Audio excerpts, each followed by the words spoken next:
Hello, this is Jeannette Nobo with the Assistant Director for Accreditation with KESA, and I am here to provide you the KESA update for the month of September of this year. I want to start off this time around with who are our contacts. As you can read, this is Michelle, who is our director, myself, David Barnes, who is our coordinator, Lynn Bechtel, who also works with professional development and accreditation. I also want to stress out that we do have an accreditation email should you need to reach any of us and you're finding that we're not responding as quickly as we should or we can. Please make sure that you use that accreditation email. We do have that on our calendars, and so it's just one way to avoid your emails getting dumped in with everything else that we receive through our emails. So please take a look at that. I will show this slide again later at the end of the presentation in case you have not had an opportunity to really take down any of this information. What I want to do today is I want to provide you just some brief expectations about what we expect from the systems this coming year. One of the first things we want you to do is to try to verify your year and cycle, as well as making sure that you have all your appropriate and current information for your OVT chair. This is done on our KESA application, and this is very important to us because when we send information out to chairs about trainings or any other information, or if we try to find out taking a look at when some of the systems are coming up for accreditation, this is where we go into our KESA application to really identify that information. So if it's not current, then we might place you in a year for accreditation that is not the appropriate year, or we might be contacting a chair that is no longer your chair with information about your district. So please try to take some time during this first part of the year, this September now, to be able to just update and make sure that that information is current in that KESA application. Also, make sure that you do contact who your outside visitation team chair and your team members are, and with them, work on a date for your annual on-site visit.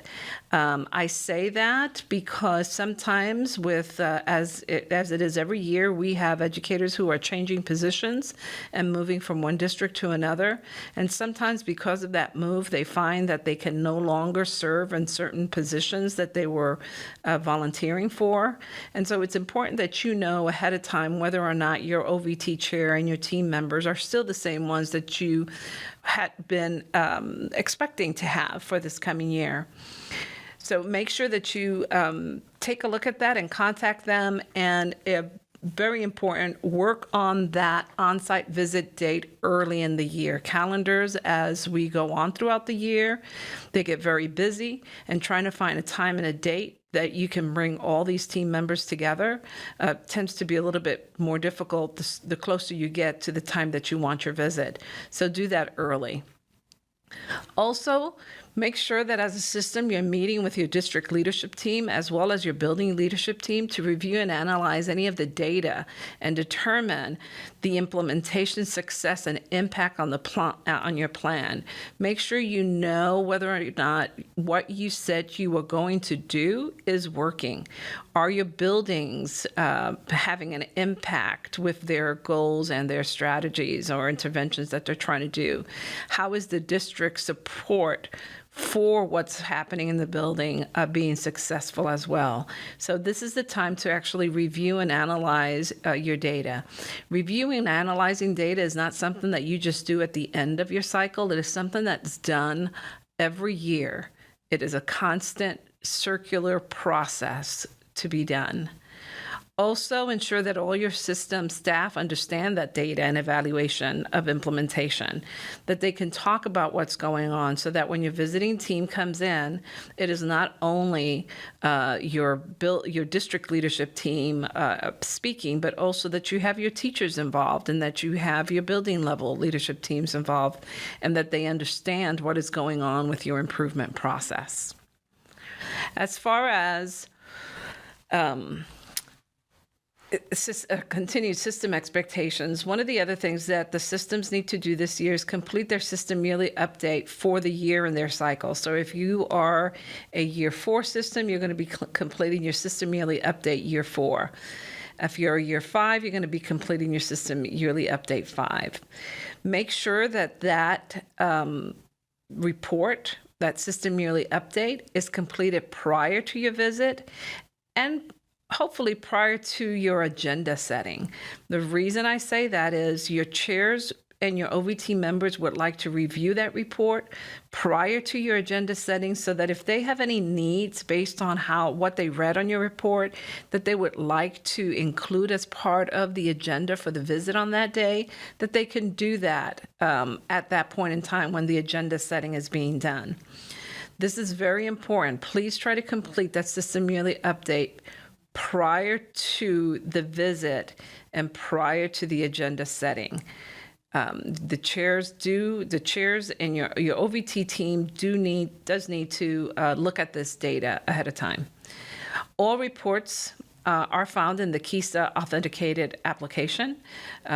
If you, for any reason, forget what your authenticated application is, please make sure that you can contact us. We'll make sure that our IT can then call you or send you an email with the what you need in order to get back in. Please remember that the KESA application is a system application, which means that it is at a district level, and so there is no real access at any building level. Contact your OVT chair. This goes back to completing your system yearly update prior to your visit. Contact your chair prior to your visit. Collaborate on the agenda and talk about visit expectations. What is it that's expected? What is it that you would like to see? What is it that they need? And then, of course, every system needs to have an on-site visit during this school year. These yearly on-site visits are just as I say, they're expected to be done yearly. So we don't have really a specific time to have these. I know that there was some talk in previous years about that, but really you want to have it when you're ready. Now, if you are a year 5 system, we would like those visits to actually occur before April 15th. One is that we need the report ready. The Accreditation Review Council gets together in April and May or June, depending upon how many reports they need to read, in order to make an accreditation recommendation to our state board. And because the year 5s are the ones that are going up for accreditation recommendations, these visits need to occur early in the year. The others, they can occur in April, they can occur in May, but definitely we would not want them any later than May because school is not in session. And if there are any things that the system is doing, any redesign, any changes, real wonderful interventions that are taking place, I'm sure that the team would like to be able to have some opportunity to actually visit those. And that can only happen when school is in session. As to expectations for the OVT chair and OVT team, I go back to this is a two-way street. And even though we ask the system to be contacting you as a chair, we also ask that you as an OVT chair contact your system and work with them to determine what's the date for that annual visit. So this is a collaborative discussion about when can you come in. Review that annual system report prior to the system visit. The system will have completed that system update, and therefore it is your responsibility as a chair and as an OVT team to be looking at that report and making sure that you understand what the system has done in the last year, what their needs are, and what kind of questions you have for them in order to better understand what is going on. Make sure you also know who your OVT members are and make sure you have contact information for them. I know that it is the responsibility of the system to be able to contact the team and letting them know when that visit date is, but it will not hurt at all if you really do this in a collaborative and take co-responsibility for it, and also contact those team members to make sure that they have received the necessary information. Remember, our KESA application is only accessed by the system and by the chair. So your OVT members do not have access to any of that information. So the only way for them to get what they need is either the system or you as an OVT chair to send it to them. Also take some time. It would be a wonderful idea if you would take a moment to call your OVT members, maybe in a Zoom or in a conference call, once they have had some time to read that system yearly update, and then have some discussion about what they found and what they need to know during the visit. So take some time to have that discussion with your OVT members. In addition to what I just stated, the collaboration of the OVT annual summary report is done with the chair and the team members. Although the chair is the only one that has access to the OVT annual summary report, it is a collaborative report. Therefore, when you're talking with your team members, it would be a very good idea if you can go ahead and say, hey, during the visit, here are the questions that we need to answer. Keep these in mind as we're having our discussions, as we're visiting with the system and its schools, so that then when you come back as a group, you can end up writing that report collaboratively. We have been really stressing at this point in time that OVT annual summary report should be something that gets completed at the end of the visit. Therefore, when the agenda is being planned, please make sure that you allow some time on that agenda to complete that report. It's not that it can't be completed after you leave the visit. It's just that while you're there, you have all the parties that participated in the visit together, and it's easier to collaborate and write that report. So I don't know about you, but I know a lot of times if I go onto a visit and I do not do the report at that point in time, I go back with full intention of going back to my office the next day and completing it, and then 8 million things end up coming into play, and before I know it, the report is due, and I have not completed it. Just so that you know, the report is due 30 days after the visit. So if you can complete it during the visit, at the end of the visit, then you have some time left over to at least review it, make any edits, changes, gather additional information, and then submit it within the appropriate time, which is those 30 days after the visit. This year, all systems that got accredited last year, which would have been 2018 and 2019, they will need to complete not only the KESA initial report, but they also need to complete the system yearly update year one report. So those systems in year one of their cycle really are completing 2 reports, the initial and the system yearly update. You might go in, if you are a system that just got accredited in 2018-19, if you go in, you might end up seeing that your accreditation year shows that it was 2019. But the moment that you open up that KESA initial report, that will change that date to your next accreditation cycle year. So it should change then to 2024. Systems up for accreditation this year not only need to complete their system yearly update report for year 5, but there's also a KESA final report that they need to complete. So both first year's and last year's systems have 2 reports to complete. All others only have their system yearly update report to complete for whatever year in the cycle they're in. Some general information. In 2018-19, we did have 21 systems that were accredited. 8 of those were public and 13 were private. Our KESA regulations are at the Attorney General's office, and they're still being reviewed. We're hoping that maybe by the end of this year, we might have moved them much further. Next year, 1920, or this coming school year, there will be 30 systems seeking accreditation. Of those, 15 will be public and 15 are private. Of those private, some of them are using the advanced ed system or process for reaching accreditation. Others are not. So we have a mix. Remember, it is only the state board who can actually designate or determine an accreditation or make an accreditation decision and give a status to our schools for accreditation purposes. So it doesn't matter what process you're using, it still is the state board who ends up accrediting our schools in Kansas or our systems in Kansas. We continue to work with KESA to align all the initiatives and the processes. And I just want to state that because one of the main roles of the Kansas State Department of Education is to accredit schools as well as license teachers and funding.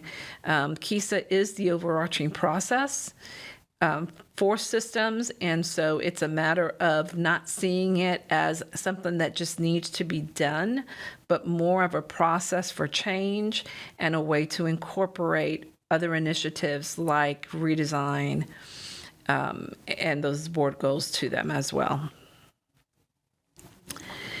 The next 3 slides are going to reflect on our supports for the field. So beginning in October, we're going to do some support meetings. We used to have these by phone and maybe a few by Zoom. We decided this year that we're going to do them all via Zoom. We have certain changes that we're doing in our applications, or I shouldn't say changes, but enhancements. And we would like to be able to show those to you as they get done. So therefore, we're doing Zoom support meetings. It also allows us the opportunity to share any documents that we would like to share with you in the field. These will be taped, and they will be available for you to look at a later time. All these meetings are they're on Tuesdays, except for the one in February, which is on a Wednesday. So keep that in mind. Also, we have some of our system regional trainings. These will be trainings for our systems. We're going to focus on data analysis and how to evaluate your improvement process with this. We begin those trainings in November, and we have them at each one of the service centers. The service centers do charge a $25 fee, and with that fee, they provide lunch. So this is a 3-hour training. All trainings are from 9 to 12, except for the one in Sublette. That one is in the afternoon from 1 to 4.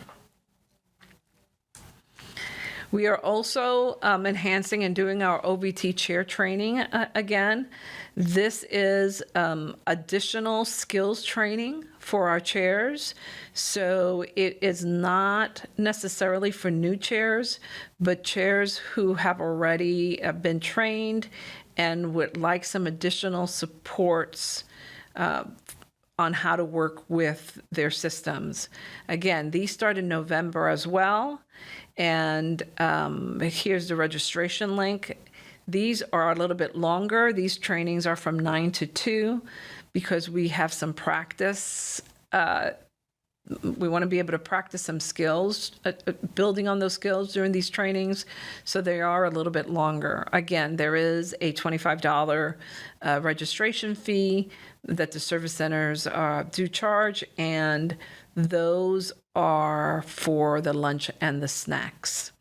An agenda, a more specific agenda with regard to the OVT chair training as well as the systems training will be sent out through the listservs individually as we get closer to those dates.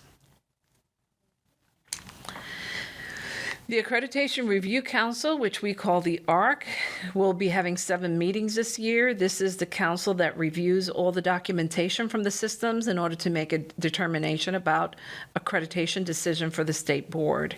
Their first meeting is scheduled on September 25th, and during this year we will be looking at a number of items. One of them is finalizing the accreditation criteria, which we hope to do that during our first meeting so that it can be distributed to the field. We're improving on the executive summary for the state board, trying to do some hands-on training with the KESA ARC application. It's an application for the Accreditation Review Council in order to submit the executive summaries and enhance the process of getting those to the board quicker. And then, of course, more importantly, during the second semester of this year, April, May, June, they will be reviewing those systems that will be accredited this coming year. And as I mentioned before, those are about 30 systems. Those are what we would call a cohort of 2019, 2020, or those systems who entered the KESA process as a third-year system.